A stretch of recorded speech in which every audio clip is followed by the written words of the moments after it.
தமிழகத்தின்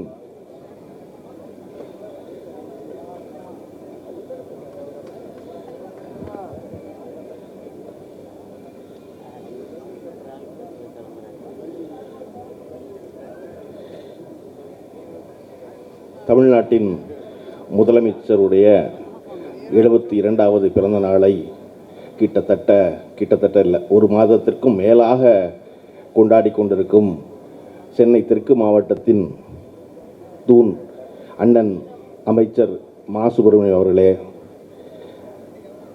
அண்ணனோடு இந்த மேடையில் நான் பங்கு பெற எனக்கு ஒரு வாய்ப்பு ஏற்படுத்தி கொடுத்த நம்முடைய நிதியமைச்சர் அண்ணன் தங்கம் தினரசு அவர்களே, கவிஞர் பா விஜய் அவர்களே, தன்னுடைய பேச்சில் கிட்டத்தட்ட முக்கால்வாசி ஒரு நீண்ட கதை சொன்னார். அந்த கதையில் இலையை உதிர்த்தாள் யார், தாமரைக்கு தண்ணி ஊற்றினாள் யார், ஒரே கூட்டத்தை ஊரெல்லாம் சேர்த்தாள் யாரும் உங்கள் எல்லாருக்கும் தெரியும். ஆனால் அந்த கிளி யாருன்னு தெரியணும்ல, அதில் கிளி இருந்துச்சுல கதையில், அந்த கிளி யாருன்னா இதுதான் அந்த கிளி, கருப்பிள்ளை தான் அந்த கிளி. ஏன்னா வெறுமனை ஊராக சுற்றிட்டு வந்து இவர்களெல்லாம் என்ன நினைக்கிறாங்கன்னு சொல்கிற கிளி இந்த கிளி, திராவிட கிளி. கடந்த 75 ஆண்டு காலமாக திராவிட முன்னேற்ற கழகத்தினுடைய கூட்டங்களுக்கெல்லாம் எப்படி தமிழ்நாட்டு மக்கள் நன்றி சொல்வதற்காக கூடுகிறார்களோ, அப்படி நான் முதலமைச்சருடைய பிறந்தநாள் விழாவோ, தொகுதி மறுசீரமைப்புக்கான எதிர்ப்பு கூட்டமோ, நிதி பகிர்வை தரவில்லை என்பதற்காக கண்டன கூட்டமோ எதுவாக இருந்தாலும் திராவிட முன்னேற்ற கழகத்து கூட்டத்திற்கு நான் கலந்து கொள்வதன் காரணம் அது நன்றி அறிவிப்பு கூட்டம். நம்ம நன்றியோடு இருக்கணும்னு சொன்னோம்னா திமுக கூட்டத்துக்கு போகணும்னு நான் நினைப்பேன்.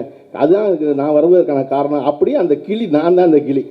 அதாவது பாவிஜய் அவர்கள் சொன்னார், அண்ணன் வந்து கருப்பழனியப்பன் வந்து தோனி போல அப்படின்னு. அதனால தான் என்னை கடைசியாக இறக்குனது. அதனால தான் கடைசி இறக்குனது. அதில் முதல்ல பேச வேண்டியவன் தோனிக்கு நல்லா கடைசியில் இறக்குனது மேடையில்.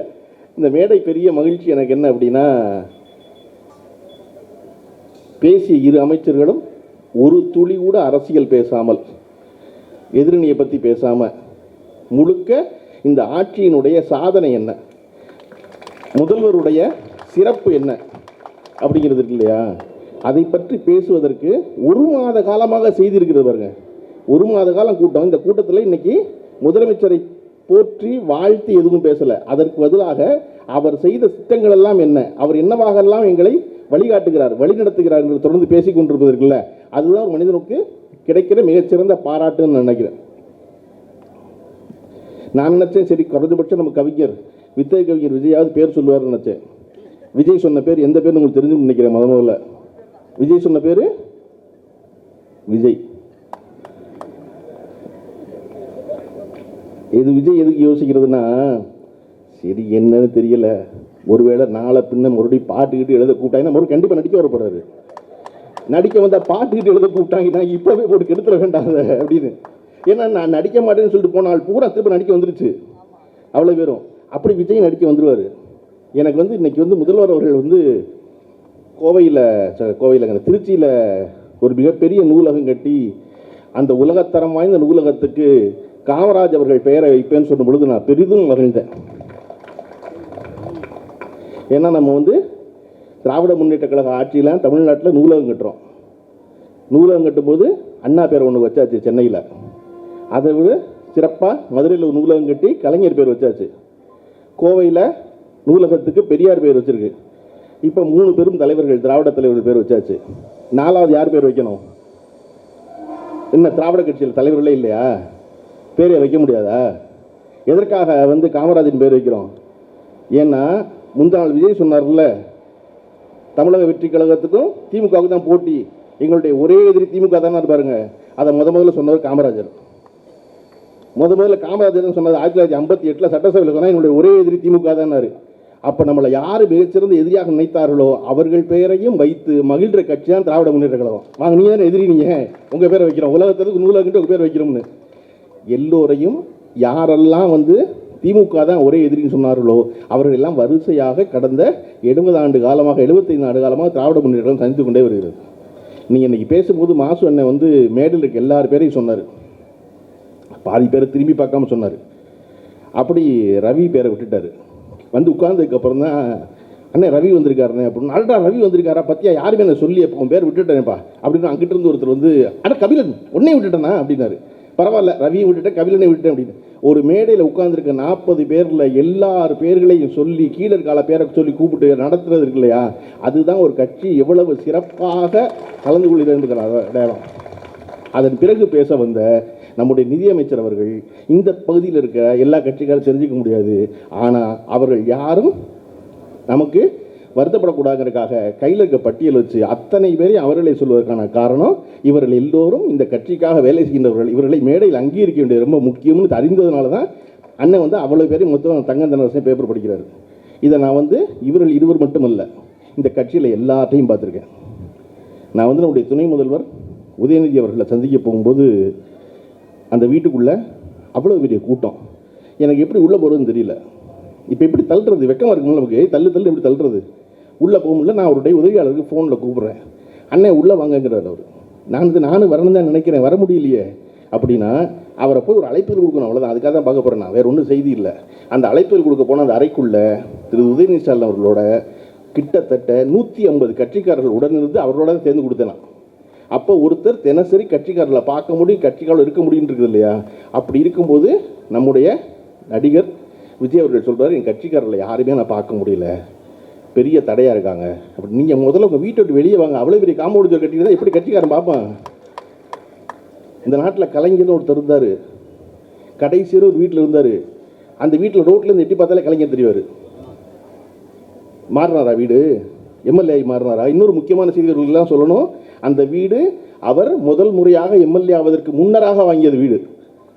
அவர் சினிமாவில் வசனம் எழுதி கார் வாங்கி வீடு வாங்கி அப்புறம் எம்எல்ஏ ஆனார் கலைஞர். வீடு வாங்கினது 1955, அவர் எம்எல்ஏ ஆனால் 1957. அப்போ அந்த வீட்டில் அது மாறாமல் கடைசிக்கான காரணம் இந்த தொண்டர்களை விட்டு நாம் எந்த ஒரு பொழுதும் விலகக்கூடாது அப்படின்னு அவர்கள் கண் பார்வையிலேயே இருந்தவர் கலைஞர். அவர்களெல்லாம் பார்த்து வந்ததுனால தான் இன்றைக்கி மாசு அண்ணனும் தங்கந்தனரசன் சொன்னால் அவ்வளோ பேரையும் அவ்வளோ இணக்கமாக வச்சுருக்காங்க. நீங்கள் மாசு அண்ணன் வந்து ஓடிக்கொண்டே இருக்கும் நதின்னு சொன்னார் தங்கண்ணன்.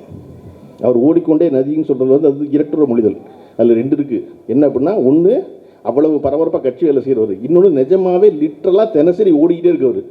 இந்த வருஷம் ஜனவரி 1ஆம் தேதி அன்னைக்கு கன்னியாகுமரியில் திருவள்ளுவர் சிலையினுடைய 25வது வெள்ளி விழா கூட்டம். அதுக்கு நான் முதல் நாளே போயிட்டோம் எல்லாரும். அடுத்த நாள் காலையில் மாதம் நான் பார்க்குறேன், கன்னியாகுமரியில் போய் 25 கிலோமீட்டர் காலையில் ஓடிட்டு வர்றாரு. வந்திருக்குது மாநாட்டுக்கு, வந்து மாநாடு பார்க்கணும் கன்னியாகுமரி ஆளை பார்த்துக்குவாங்க, நமக்கு ஒன்றும் பிரச்சனை இல்லை. அப்படி காலையில் அங்கே ஒரு 50 பேர் கட்சிக்காரை கிளப்பிக்கிட்டு கன்னியாகுமரியில் போய் 25 கிலோமீட்டர் ஓடிட்டு திருப்பி வர்றாரு கூட்டத்துக்கு. எனக்கு அவர் எப்போ பார்த்தாலும் எங்கள் பள்ளிக்கூடத்தில் பிடி மாஸ்டரை பார்த்த மாதிரியே இருக்கும், கையில் ஒரு கம்பு வச்சு அடிச்சிடுவாரோ அப்படின்னு. அப்படி அவருடைய ஓடலாம் வாங்கங்கிற புத்தகம் வந்து வாய்ப்பு கிடைச்சா படிங்க. அவருடைய மாரத்தான் அனுபவங்களை பற்றிய புத்தகம் அந்த புத்தகத்தில் அவர் எங்கெல்லாம் கூட்டம் ஓடிக்காரோ அதை பற்றியெல்லாம் எழுதியிருப்பார்.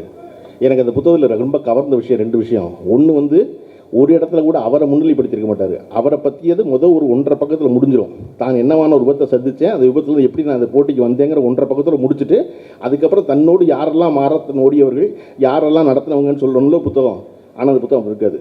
எந்த ஊருக்கெல்லாம் ஓட போனாரோ அந்த ஊருடைய வரலாறு அந்த புத்தகம் பேசிக்கிட்டே இருக்கும்.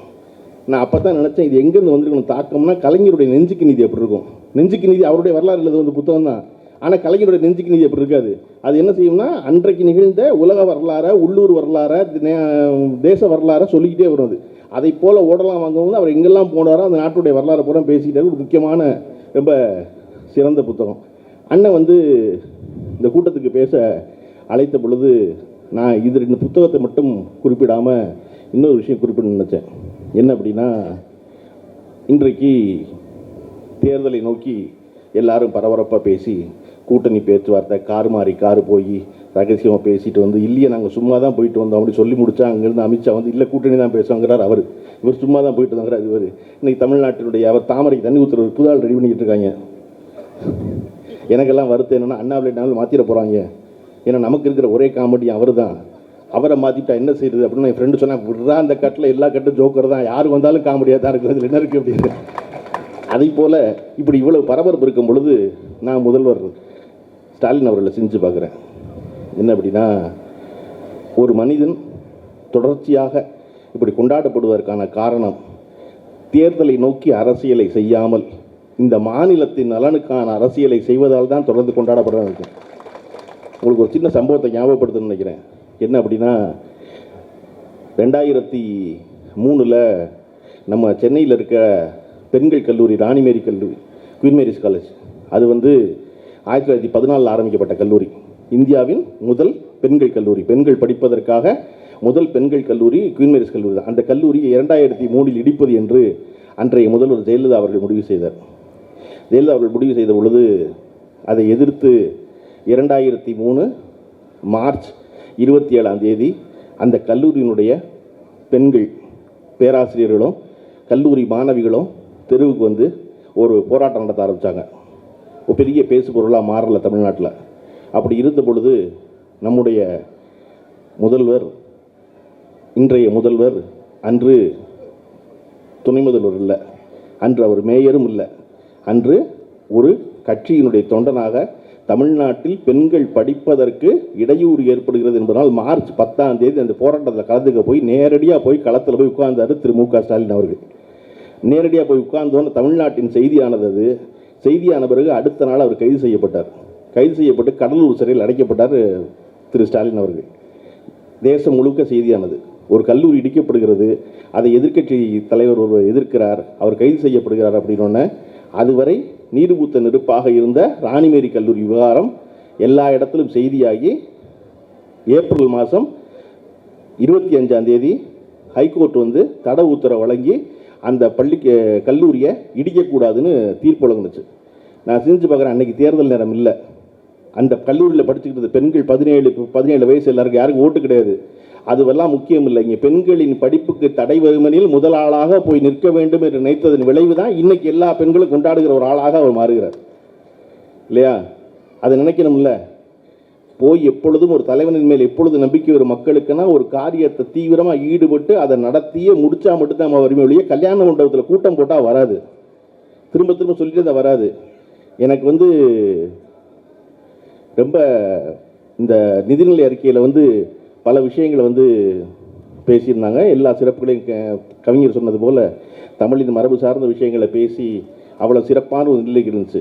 எனக்கு இந்த நிதிநிலை அறிக்கையிலேயே ரொம்ப பிடிச்சது ஒன்று இருக்கும்ல, அது என்ன அப்படின்னா, பெண்களுக்கான கர்ப்பப்பை வாய் புற்றுநோய்க்கு தடுப்பூசி போடுவதற்காக 36 கோடி ஒதுக்கப்பட்டிருக்கிறது. இந்தியாவிலேயே முதல் முறையாக கர்ப்பவாய் புற்றுநோய்க்கு தடுப்பூசி போடுவதற்கு, அது ஹியூமன் பேப்பிலோமா வைரஸ், அந்த வைரஸ் HPV, அந்த வைரஸுக்கு தடுப்பதற்கான ஊசி போடுவதற்கு இந்தியாவிலேயே முதல் மாநிலம் தமிழ்நாடு தான் 36 கோடி ரூபா ஒதுக்கியிருக்கு. அந்த ஊசி யாருக்கு போடப்படும்னா 10 வயசுலேருந்து 14 வயசுக்குள்ளே இருக்க பெண் குழந்தைகளுக்கு போடப்படும். நல்லா ஞாபகம் வச்சுக்கிட்டீங்க, அவர்கள் யாருக்குமே ஓட்டு இல்லை. அவர்கள் யாரும் அடுத்த வருஷம் ஓட்டு போட போகிறதில்லை இல்லையா? ஆனால் அது என்ன நலன் செய்யும் தெரியுமா?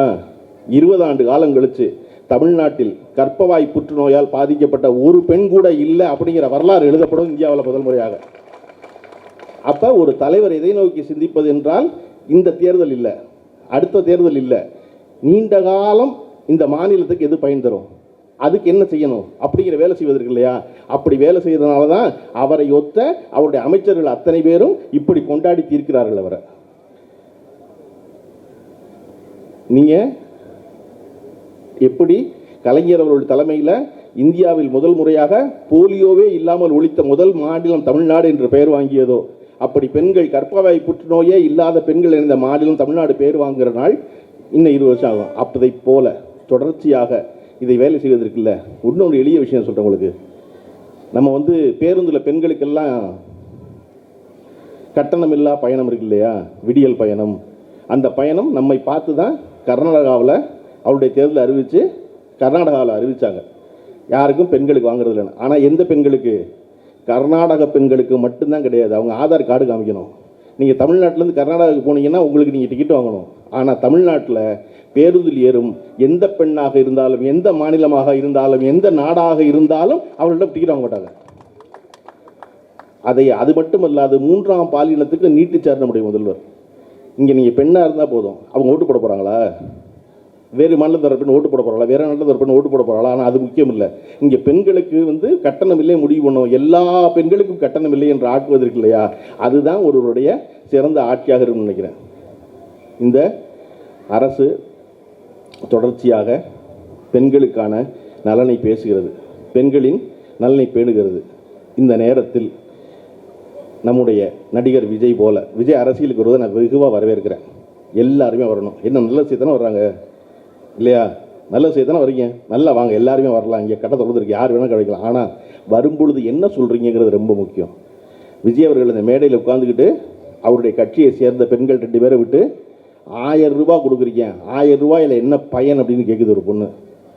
அதை விஜய் ஆமோதிக்கிறாரான்னு எனக்கு தெரியணும். முதல்ல விஜய் பேசும்போது சொல்லணும்ல, பேசுன தங்கச்சி என் கருத்து தான் பேசுனுச்சுன்னு. அண்ணா வாங்கண்ணா, அண்ணா வாங்கண்ணாங்கிற அங்கே தமிழ்நாட்டில் ஒரே ஒரு அண்ணா, எந்த அண்ணானா அறிஞர் அண்ணா மட்டும்தான் எனக்கு தெரியும். அவர் சொன்ன விலை நடந்துகிட்டு இருக்கு. நீங்கள் இப்போ பெண்களுக்கு 1000 ரூபா வேணாங்கிறீங்களா? நம்ம விஜய்கிட்ட கேட்க வேண்டிய கேள்வி என்ன அப்படின்னா, பள்ளிக்கூடத்தில் படிக்கிற பிள்ளைகளுக்கும் கல்லூரியில் படிக்கிற பொண்ணுங்களுக்கும் மாதம் 1000 ரூபா கொடுக்குறமே வேண்டாமா? அது நீங்கள் ஆதரிக்கிறதே இல்லையா? எஸ்ஆர்னு சொல்லணும்ல, சும்மா எதிர் பொம்பளை பிள்ளை விட்டு பேச விடக்கூடாதுல்ல. அப்போ இதை போன்ற விஷயங்களை என்ன நலன் பேசுகிறது எதிர்த்து வருகிற கட்சி அப்படிங்கிறது ரொம்ப முக்கியம். அதை செய்கிறார்களா அப்படின்னு. அப்படி இல்லாமல் இந்த அரசும் இந்த அமைச்சர்களும் இத்தனை சிறப்பாக பணியாற்றுவதற்கான ஒரு முக்கியமான காரணம், ஆங்கிலத்தில் ஒரு சொல் உண்டு. என்ன அப்படின்னா, எனக்கும் அண்ணன் மா சுப்பிரமணியனுக்கும் ஒரே சிந்தனை ஓட்டம், ஒரே கருத்து அப்படின்னு இருந்தால் அதை எப்படி சொல்கிறதா? ஆங்கிலத்தில் ஒரு சொல்லு பத்தலைன்னு நினச்சான். எல்லாத்தையும் கேட்டான், என் ஃப்ரெண்டுன்னு சொல்கிறதா, ஃபெல்லோன்னு சொல்கிறதா, என்ன வார்த்தை சொல்கிறது? ஒரு வார்த்தை இல்லை.